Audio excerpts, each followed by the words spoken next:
Kita taklah turun bendera separuh tiang, kita sembahyang gaib. Orang kata apa? Padan dia Wahabi. Yang tu Queen British, yang ni alim. Saya tak tahu kot dalam Asy'ariyah Maturidiyah dia habaq kalau Queen kena hormat, kalau alim hak kata terbuka mazhab tak boleh hormat. Saya tak pasti, tak ada saya rasa habaq. Cuma saya tahu yang dalam Naqsyabandi Tony Blair dan George Bush wali. Itu saya tahu.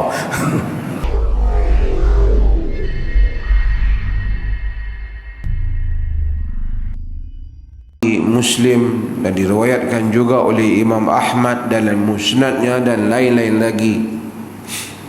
Di dalam riwayat Al-Bukhari, Nabi sallallahu alaihi wasallam menyebut hadis daripada Abdullah bin Amr bin Al-As. Nabi sallallahu alaihi wasallam menyatakan, Inna Allah la yaqbidul ilma intiza'an minal ibad, walakin yaqbidul ilma biqabdil ulama, hatta idha lam yubqi aliman ittakhadha an-nasu ru'usan juhala fasu'ilu فأفتوا بغير علم فضلوا وأضلوا. Nabi sallallahu alaihi wasallam menyatakan, innallaha la yaqbidul ilm intiza'an yantazi'uhu minal ibad. Allah tidak mengangkat ataupun mengambil ilmu dengan ditarik ilmu itu daripada hamba. Yakni kita dah ada ilmu, terus dia ambil ilmu, hilang ilmu kita. Tidak begitu. Yakni kita hari ini tahu, besok jadi tak tahu. Hari ini kita pandai, kita tahu bab-bab ini, manusia tahu hukum makan, besok jadi tak tahu, padahal semalam dia tahu. Intiza'an yantazi'uhu minal ibad. Dia tidak buat macam tu. Walakin yaqbidul ilm biqabdil ulama, tetapi Allah mengangkat ilmu dengan dimatikan para ulama. yakni bila matinya ulama, pergilah bersama dengan ulama itu ilmunya, kerana ulama menyimpan khazanah ilmu. Hatta idza lam yubqi aliman, sehingga apabila Allah tak tinggal lagi orang alim pada satu masa nanti, ittakhadhan nasu ru'usan juhala, manusia akan mengambil pemimpin-pemimpin yang jahil, orang-orang yang menjadi ikutan mereka di kalangan orang yang jahil. Fasu'ilu, lalu pemimpin ataupun orang-orang yang jahil itu ditanya, fa'aftau bi ghairi ilmin, dan mereka akan memfatwakan tanpa ilmu. Fadallu wa adallu, maka mereka akan sesat dan menyesatkan. Ini mengingatkan kita mengingatkan kita setiap kali berlakunya kematian para ulama. Dan kita kaum muslimin tidak beriktikad mana-mana ulama itu maksum daripada salah, tidak. Tetapi kita menghargai ilmu pengetahuan. Semua ulama alim, yusibu wa yukhti. Akan ada benda yang dia benar, betul, dan akan ada benda yang ia salah. Tidak berkecuali sesiapa pun di kalangan para ulama. Saya selalu quote, saya suka dengan apa yang disebut oleh muhaqqiq terkenal Muhibbuddin Al-Khatib ketika mentahqiqkan kitab Al-Qadi Abu Bakar Ibn Al-Arabi Al-Awasim min Al-Qawasim, yang menceritakan tentang para sahabah dan mauqif para sahabah. Muhibbuddin Al-Khatib sebut satu hal yang menarik untuk kita ingat. Kata Muhibbuddin Al-Khatib rahimahullah, nahnu la na'taqidu al-ismata li ahadin ba'da Rasulillah sallallahu alaihi wasallam. Kita tidak pernah beriktikad kemaksuman untuk sesiapa pun selepas daripada Rasulullah sallallahu alaihi wasallam. Tak ada siapa maksum. Tak kira lah serban besar bakul mana ke, atau orang kata alim mana ke, hatta imam-imam mazhab, imam-imam apa, tidak maksum. Yang maksum hanyalah siapa? Nabi sallallahu alaihi wasallam. Tidak maksum. Kata dia lagi, wa kullu man idda'a al-ismata li ahadin ba'da Rasulillah sallallahu alaihi wasallam fahuwa kadhibun. Sesiapa sahaja yang mendakwa kemaksuman untuk seseorang selepas daripada Rasulullah sallallahu alaihi wasallam, fahuwa kadhibun, dia adalah seorang pendusta. Tak ada siapa maksud. Hak tu tak payah bagi tahu. Syekh besar ka, masyayikh ka, Al-Qaradawi ka, Al-Pa ka, Ibn Baz ka, Utsaimin ka, tambahlah lagi kita-kita ni. Tak maksud. Siapa yang dakwa maksum, fahuwa kadhib, dia dusta. Kalau kita tengok kawan hak tarikat kita ada ulah tu, ada video dia, orang interview dia. Dia kata, saya ni, dia kata dah 40 tahun dah malaikat tak pernah mencatatkan lagi apa-apa dosa. Oh, hebat dia. Tu pun dia pertahan, tak sangka nak luluh balik, kata fatwa hak kata tak boleh jadi boleh. Dia malaikat tak tulis dah 40 tahun dah malaikat tak tulis dosa dia.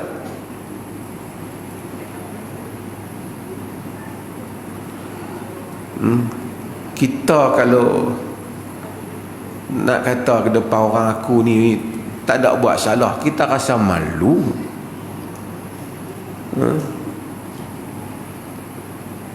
Kadang-kadang saya lah, kadang-kadang ada benda tu tak salah tapi kita tak mau ambil. Untuk saya lah, baru ni ada orang komplain, sombong mufti ni. Dulu komplain lah, orang nak salam dia, orang cium tangan dia tarik, dia takut kena hinguih ke apa. Pertama ni tangan saya ni bukan pasal orang cium, tangan saya sakit. Ramai orang tengok ni, doktor dia duduk tanya tangan saya sakit, duduk dalam proses saya, doktor nasihat saya suruh pakai ni. Cuma saya nak cerita, bukan saya tarik tu kerana hinguih. Habis pok-pok ni dia tengok cium tangan pun tak boleh. Boleh tuan-tuan jumpa orang alim lain, tuan-tuan cium tangan, tak ada masalah. Saya yang tak mau, kerana apabila orang cium, saya rasa saya bersalah. Saya takut dia tertipu.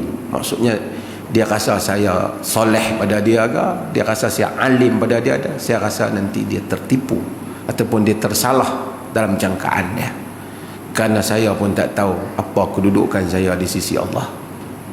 Tapi kalau orang tu cium tangan saya kerana saya tua pada dia, tak apa. Saya orang tua, cium hormat umur, bukan hormat kesalehan dan kewarakan. Allah, wala tuzaki anfusakum, jangan kamu mengangkat diri kamu, mensucikan diri kamu. Itu saja. Bukan kata saya kata tak boleh, dia fatwa tak boleh, so dia tak bagi. Dah. Itu kita tak mau buat untuk kita, bukan tak boleh untuk orang lain. Saya balik kepada kata-kata Muhibbuddin Al-Khatib ni. Dia kata, sesiapa yang mendakwa ismah, kata fal insanu insanun, insan itu insan, kata Muhibbuddin Al-Khatib. Insan itu insan. Yasduru anhu ma yasduru anil insan, akan berlaku padanya apa yang berlaku pada insan. Hatta Abu Bakar, hatta Umar, ada benda yang dia terlajak di depan Nabi, dia memohon maaf pada Nabi sallallahu alaihi wasallam. Apatah lagi selain daripada Abu Bakar dan Umar. Insan itu insan. Fayakunu minhul haqqu wal khairu wa yakunu minhul batilu wasyarr. maka insan itu akan ada pada satu diri insan itu al-haqqu wal khairu, kebenaran dan kebaikan, wa yakunu minhu al-syarru al-batil wasyarr, benda yang batil dan jahat. Diri saya mesti kok mufti dia baik semua? Tak. Ada yang baik, mesti juga ada yang buruk. Insan, supaya kita munsif dalam hal ini. Tapi kata dia, waqad yakunul haqqu wal khairu fi insanin binitaqin wasi'in. Boleh jadi, tapi boleh jadi ada pada satu diri insan itu kebenaran, al-haq wal khairu, dan kebaikan, binitaqin wasi'in, dalam ruang yang begitu banyak, yakni dipenuhi dengan kebaikan dan kebenaran. Fayu'addu min ahlil haqqi wal khair, maka kita hitung dia, kita nilai dia sebagai ahli kebenaran dan ahli kebaikan. Pasal kebaikan yang banyak lah itu. Wala yamna'u hadha min an takuna lahu hafawat, tapi itu kata dia tidaklah menghalang untuk kadang-kala berlaku benda tak berapa betul, kata dia. Hafawat, kelincir, benda salah, tersilap. Walau macam mana salih pun, sebab tu Imam Malik dia mengajar kullu ahadin yu'khadhu min kalamihi wa yutrak illa al-ma'sum sahibu hadzal maqam. Semua orang diterima dan ditolak cakapnya, melainkan Nabi yang maksum, tuan punya kubur ini, yakni kubur Nabi sallallahu alaihi wasallam. Apa sambungan dia lagi? Dia kata, waqad yakunul batilu wasyarru fi insanin akhar binitaqin wasi'. Boleh jadi pula kebatilan dan kejahatan itu meringkumi, memenuhi kehidupan insan yang lain dalam kadar yang begitu luas. Banyak jahatnya dia ni, dalam hidup dia dipenuhi dengan kejahatan. Fayu'addu min ahli syarri wal fasad, min ahli batil wal syarr, maka kita hitung dia sebagai ahli batil dan jahat. Wala yamna'u hadha an tabdu minhu bawadir salihat, tapi ini tidak menghalang kadang-kala mungkin kita nampak dia buat baik fi ba'dil awqat, pada waktu-waktu yang tertentu. Kita tengok dia ni tengok jahat, tapi tengok hari tu dia ada tolong insan. Boleh berlaku. Nak ringkasnya, Muhyiddin kata, maka kita apabila berbicara kepada orang, janganlah insan yang bahagian yang pertama tadi, yang dipenuhi dengan kebaikan, kerana beberapa kejahatan ini kita zahirkan hak berapa silap itulah menjadi tajuk utama supaya orang sangka dia adalah orang jahat, padahal hidup dia penuh dengan yang baik. Dalam sejuta kebaikan yang dia buat, 3 kesalahan yang kita jumpa, kita angkat yang 3 itu, kita jadikan tajuk untuk dia tu, sehingga orang lupa bahawasanya dia adalah ulama, alim, saleh, baik. Dan janganlah pula dalam masa yang sama, kerana beberapa kebaikan yang ganjil dalam hidup satu orang, padahal hidup dia dipenuhi dengan kejahatan, yang tu kita angkat tajuk dia sehingga kita lupa dia adalah orang jahat. Satu orang alim, saleh, baik, satu hari dia buat satu silap, pergi jentik telinga siapa ke, pergi tengking ke, itulah tajuk yang kita jadikan keseluruhannya. Kita lupa ilmu, kesalehan dia, hujah, membela kebenaran apa yang dia lakukan, padahal yang berlaku tu kecil dibandingkan prinsip yang lebih besar. Melainkan kalau yang 2-3 perkara itu benda besar, dia alim melakukan amalan syirik, tak boleh lah. Dia alim bawa hadis palsu, tak boleh lah. Tapi kalau dia alim, aku tak mengaji dengan dia, hari tu gue tengok dia minum jalan, di atas banyak andaian, mungkin dia minum sebab kursi tak ada, Nabi pun ada minum berdiri, dia nak andai yang tu saja. Aku tak mau lah. Hari tu aku bagi salam kat dia, dia buat tak tahu. Mungkin dia terlupa, mungkin dia tak perasan, mungkin dia terkejut hang handsome sangat ke.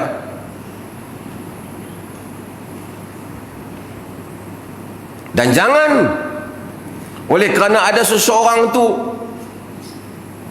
buat kesalahan dalam hidup dia, khianat kepada rakyat, menipu orang awam, macam-macam jenayah, tiba-tiba kita kata Masya Allah, pergi umrah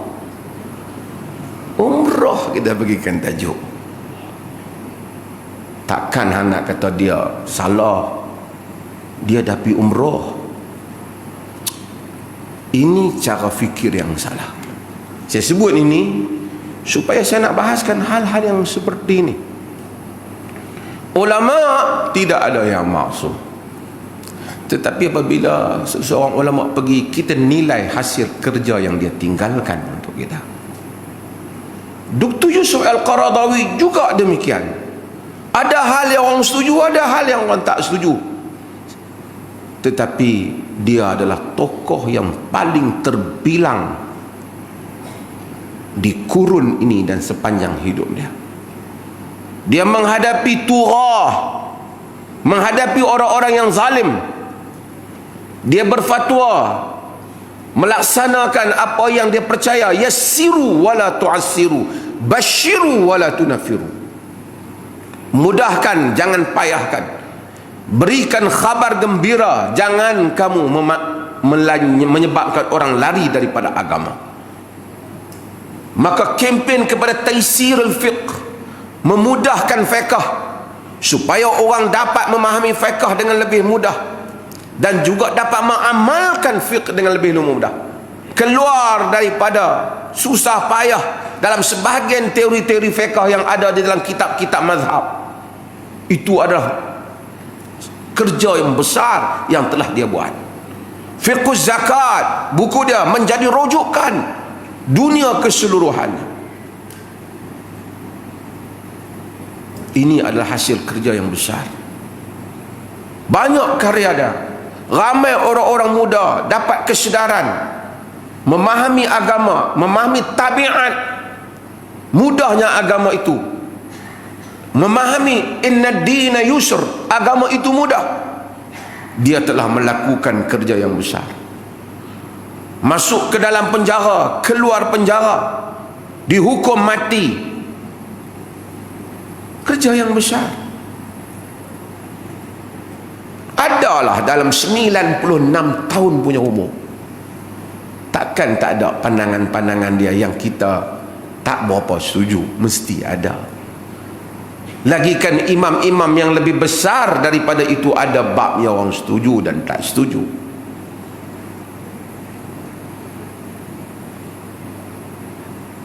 Kita kadang-kadang pelik. Cerita umur 96 tahun ni berlaku dalam masa terdekat.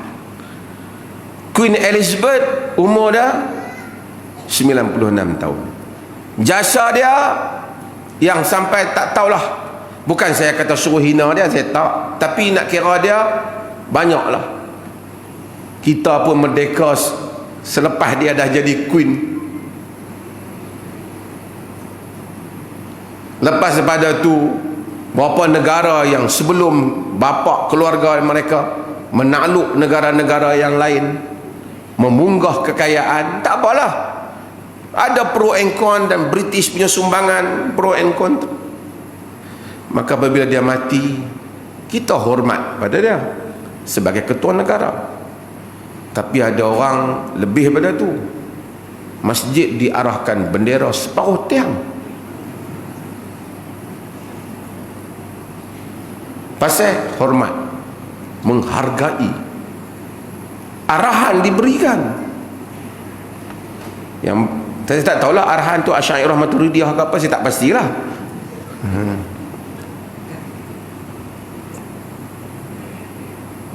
Saya tak ada masalah Asy'ariyah Maturidiyah tu. Masalah dengan orang yang selalu menyalahgunakan istilah tu. Sikit-sikit kita. Mari Dr. Yusuf Al-Qaradawi, ulama, alim besar, mati pada umur 96 tahun. Masa mereka bendera paruh tiang, kita diam je lah. Tapi bila kita kata semayang gaib dengan perkenan Tuan Duli Yang Maha Mulia Tunku Raja, Turi kata semayang gaib, masjid boleh semayang gaib. Kita taklah turun bendera separuh tiang, kita semayang gaib. Orang kata apa? Padan dia Pak Wahabi.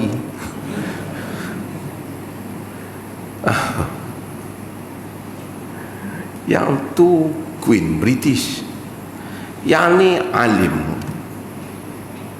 Saya tak tahu kot dalam Asy'ariyah Maturidiyah dia habaq kalau Queen kena hormat, kalau alim hak kata terbuka mazhab tak boleh hormat. Saya tak pasti, tak ada saya rasa habaq. Cuma saya tahu yang dalam Naqsyabandi Tony Blair dan George Bush wali. Itu saya tahu.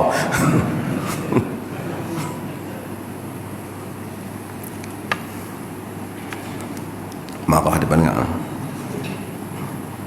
Nak sangat. Tapi saya nak quote lagi habis waktu kita pula. Saya sebut baru-baru ni, antara yang menarik Dr. Yusuf Al-Qaradawi ni ialah tentang fiqh dia. Kita diperoleh dengan cara pendekatan fiqh dia tu, kita serasi. Saya terjemah lama dah ni, cerita 10 tahun lebih. Masa dia datang ke Malaysia, dia dapat tokoh Ma'al Hijrah. Setengah sedikit apa yang beliau tulis pada muqaddimah awal kitab dia Fiqhul Jihad. Dr. Qaradawi ini imam Al-Wasatiyah, kesederhanaan. Ramai orang, sebahagian hatta geng-geng so-called Salafi, tak terima Qaradawi pasal dia Ikhwanul Muslimin. Dia duk tengok tentang bendera, dia tak tengok tentang pendirian kawan tu. Sebahagian mereka pun ada parti juga, hak dia kata tu pun dia tak perasan parti dia, perasan parti orang. Qaradawi fiqh dia luas. Fiqh jihad antara usaha Qaradawi untuk memperkenalkan supaya orang tidak cuai tentang bab jihad, tapi tidak juga melampau dalam bab jihad, seperti buku-buku dia yang lain juga. Dan saya terjemah sebahagian ni, saya terus terjemah. Dia sebut apa muqaddimah dia, pendekatan dia dalam menulis, mengambil hukum, mengambil manfaat dari khazanah fiqh Islami dan mengiktiraf lautannya yang luas dengan tidak cenderung kepada hanya satu mazhab tanpa melihat mazhab yang lain, atau terikat dengan satu imam tanpa melihat imam yang lain. Itu Qaradawi cara fatwa dia. Bahkan kita menganggap peninggalan besar ini, yakni khazanah fiqh, milik setiap pengkaji untuk dia menyelami dasarnya, membongkar simpanannya, menggali setiap penjurunya dan membandingkan antara satu pendapat dengan pendapat yang lain, satu dalil dengan dalil yang lain, tanpa taksub kepada satu pandangan atau taklid berterusan satu mazhab.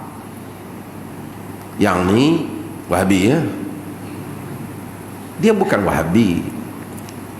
Satu orang kadang-kadang macam ni lah, orang Melayu dulu, kadang-kadang dia pengetahuan tak banyak, ilmu kedoktoran dia tak pi. Dia hanya belajar kalau sakit hantu. Ni cerita kat ni adik-adik kita, adik Kuib ni, anak-anak kita ni, macam tu lah. Bomo dulu apa dia, orang sakit kanser ke apa, dia main-main tengok. Ni bukan kerja lain, ni kerja hantu raya. Yang duk kena hantu raya, hantu plesit, hantu laut, kena. Hantu pun macam stres, dituduh bertalu-talu setiap kali bomo berubat. Padahal bomo tu pun bergabung dengan hantu juga. Sebab apa? Pasal dia tak ada pengetahuan dia, melainkan hantu sahaja. Bila ilmu berkembang, oh rupanya kanser, rupanya kanser. Bila dia tak tahu, dia tak disumbatkan dengan pengetahuan orang awam. Bukan mazhab Syafi'i, Wahabi. Tu lah, yang tu tu. Pasal dia tak tahu bahawa saya khazanah fiqh ni luas. Bukan orang menolak mazhab. Qardawi sambut kata apa? Bahkan kadang-kadang kita mengambil pendapat Abu Hanifah kata dia, kemudian mengambil Malik, kemudian mengambil Syafi'i, kemudian mengambil Ahmad, kemudian mengambil pendapat Daud, yakni Daud Az-Zahiri. Bahkan mungkin dalam beberapa perkara kecil kita keluar dari mazhab Sunni, yakni mazhab fiqh bukan akidah, kepada mazhab Zaidiyah atau Ja'fariyah atau Ibadiyah jika kita dapati penyelesaian dalam masalah tersebut. Kita dalam fatwa di Perlis kita ada pengalaman benda yang sama di luar. Bank susu ibu kita dalam mazhab Al-Lais bin Sa'ad umpamanya, dia lebih luas. Bank susu, orang nak kumpul susu, kalau pick up susu ibu takut bercampur bercampur susu sehari bercampur anak, ada tempat yang fatwa tak boleh. Tapi kalau tengok Al-Lais bin Sa'ad, dia kata sedikit luas untuk dia, walaupun dia bukan mazhab yang dalam 4. Tapi Syafi'i, Al-Imam Syafi'i menyebut Al-Laisu afqah min Malik, Lais itu lebih faqih daripada Malik. Lais kata hak susu hak kena tu hak isap terus saja. Hak kalau minum lancawan nak tak kena. Itu pendapat Lais bin Sa'ad. Taklah kita kata kita menelan semua pendapat itu, tapi keluasan pandangan itu memberikan option dalam perkara-perkara yang diperlukan. Mudah sihat tak apa, tapi dalam fatwa kita boleh taklah terus ambil pendapat Lais kita sebut, tapi kita mengingatkan ada pendapat Lais untuk keluar kalau bagi yang tersangkut. Kadang-kadang budak tu mak dia tak ada susu, orang tak ada susu, dia kena susu orang lain. Kita pula kata tak boleh buat susu, bank susu, kalau payahlah, takut bercampur susu. Bercampur susu tu mungkin sejak zaman Nabi dulu berlaku, orang berkahwin sama-sama susuan, kemudian Nabi pisahkan. Ni dia terus nanti berlaku perkahwinan haram.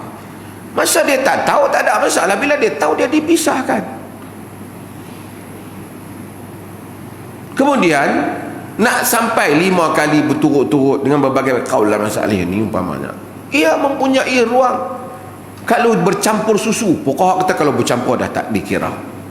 Jadi susu tu bank dah boleh dicampur, boleh macam-macam lagi boleh dibuat. Saya nak ceritanya ada perkara yang lebih luas. Ijtihad fiqh memerlukan.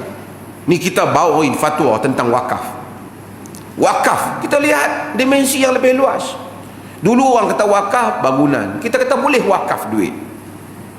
Boleh wakaf duit untuk sementara. Saya wakaf duit ni 5,000 untuk 2 tahun. 2 tahun kemudian saya nak ambil balik duit saya 5,000. Boleh tak? Kita fatwa boleh. Habis tu macam mana? Jangan bagi habis duit tu. 5,000 kau tu ambil, dia gunalah untuk berniaga, nanti bagi balik. Orang lain pula guna 5,000 tu untuk buat projek lain, bagi balik. Macam barang wakaf juga, duit boleh jadikan bahan dia yang digunakan sementara, besok dia ambil balik. Wakaf sementara. Bab wakaf ni luas. Kalau kita kata daripada tak boleh langsung daripada awal, kita menyempitkan sekurang-kurangnya dia buat kebajikan 5,000 duit dia tu dalam 2 tahun. Fiqh luas, mazhab banyak ke sana. Dalam fiqh ada kelonggaran, tapi tak boleh kita satu mazhab saja. Tapi mai dalam akidah pokok pun nak panggil, boleh panggil, dia kata, cuma dia pun rasa bodoh lah, kan?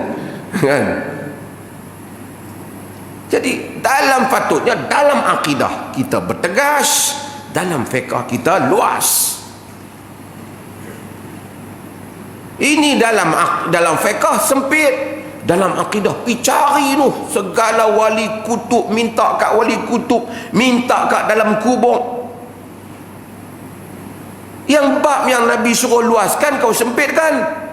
Bab yang agama sentiasa bagi tahu jangan ambil daripada selain daripada Allah, jangan seru selain daripada Allah, bab tu kau nak takwilkan.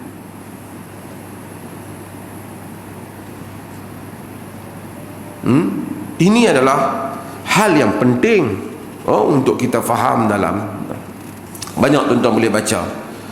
Teman saya nak baca hak sikit lah. Qardawi ni, dia ni Azhari, Universiti Azhar, bukan Madinah, bukan Saudi. Tapi oleh kerana dia kata, dia sebut dalam buku dia Kaifa Nata'amul Ma'as Sunnah, sebab ada buku Kaifa Nata'amul, dia kata imam ni banyak. Dalam buku dia tentang Al-Ghazali, dia kata dulu dia pada madrasah Al-Imam Al-Ghazali, Tapi apabila dia memasuki madrasah Ibn Taymiyah, dia tengok begitu luas madrasah Ibn Taymiyah. Maka dia kata dalam buku Kaifan dan Ta'amul Ma'al Sunnah, dia kata aku imam yang paling aku sayang dan dekat dengan diriku ialah Ibn Taymiyah. Sebab tu kita tengok buku Qardawi ni dipenuhi dengan nukilan Ibn Taymiyah. Orang-orang yang anti Ibn Taymiyah ni, dia kata Ibn Taymiyah Wahabi. Yang peliknya, Ibn Taymiyah tu lahir berapa ratus tahun sebelum Muhammad Abdul Wahab. Dia pula menjadi Wahabi. Patutnya Muhammad Ibn Wahab lah pengikut Ibn Taymiyah. Punya akal sampai tak boleh nak mengimbangi istilah-istilah yang ada. Kata Qaradawi tentang Ahbash, hak suka menuduh ni, termasuk perkara pelik, mereka golongan Ahbash ini mentomah aku ini Wahabi dan taksub dengan para imam Wahabi, kerana aku sering kali bercakap mengambil daripada Ibn Taymiyah dan Ibn Qayyim dan madrasah mereka berdua. Mereka Ahbash menuduh Ibn Taymiyah dan Ibn Qayyim itu menyalahi ijma' dalam persoalan itu dan ini. Banyaklah, nanti tuan-tuan boleh baca. Dulu saya dah tulis 10 tahun dulu tentang Al-Qardawi ni. Tapi apa yang saya nak sebut ialah matinya orang alim rahimahullah. Ada satu dalam Facebook Mufti Azhar, dia kata kita jangan duk memuji Qardawi ni. Dia bukan mengikut manhaj Al-Azhar, dia bukan Asy'ari dan Maturidi, dia ada unsur Salafi kadang. Mai yang Salafi hak kerah ni, jangan dia ni ikhwani. Semua mangkak ni daripada dua belah pihak ni adalah golongan yang gulat, para pelampau. Kita orang Islam meninggal, hatta orang kampung biasa pun kita minta keampunan padanya, apatah lagi alim, ulama besar dengan sumbangan yang besar di dalam untuk khazanah umat Islam.